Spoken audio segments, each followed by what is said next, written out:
أعوذ بالله من الشيطان الرجيم. بسم الله الرحمن الرحيم. ثم أنزل عليكم من بعد الغم أمنة نعاسا يغشى طائفة منكم وطائفة قد أهمتهم أنفسهم يظنون بالله غير الحق ظن الجاهلية يقولون هل لنا من الأمر من شيء قل إن الأمر كله لله يخفون في أنفسهم ما لا يبدون لك يقولون لو كان لنا من الأمر شيء ما قتلنا هاهنا قل لو كنتم في بيوتكم لبرز الذين كتب عليهم القتل إلى مضاجعهم وليبتلي الله ما في صدوركم وليمحص ما في قلوبكم والله عليم بذات الصدور. إن الذين تولوا منكم يوم التقى الجمعان إنما استزلهم الشيطان ببعض ما كسبوا ولقد عفى الله عنهم إن الله غفور حليم. يا أيها الذين آمنوا لا تكونوا كالذين كفروا وقالوا لإخوانهم إذا ضربوا في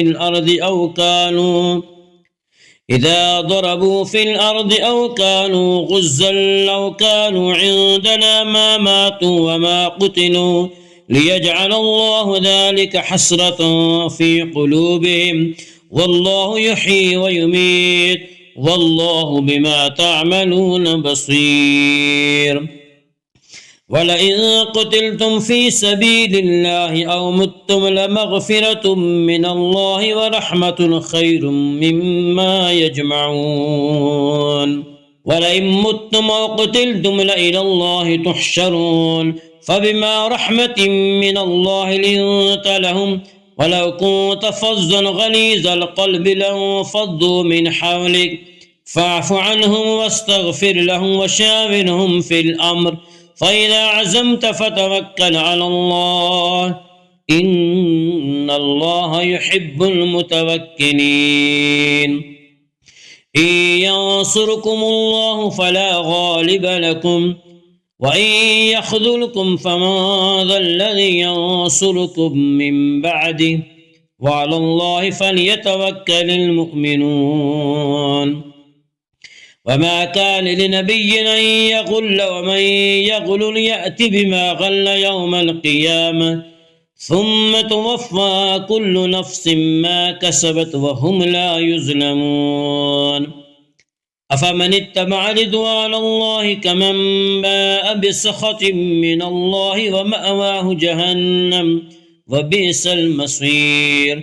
هم درجات عند الله والله بصير بما يعملون.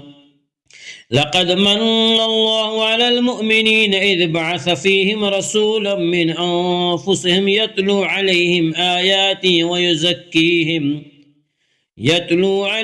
آياته ويزكيهم ويعلمهم الكتاب والحكمة وإن كانوا من قبل لفي ضلال مبين.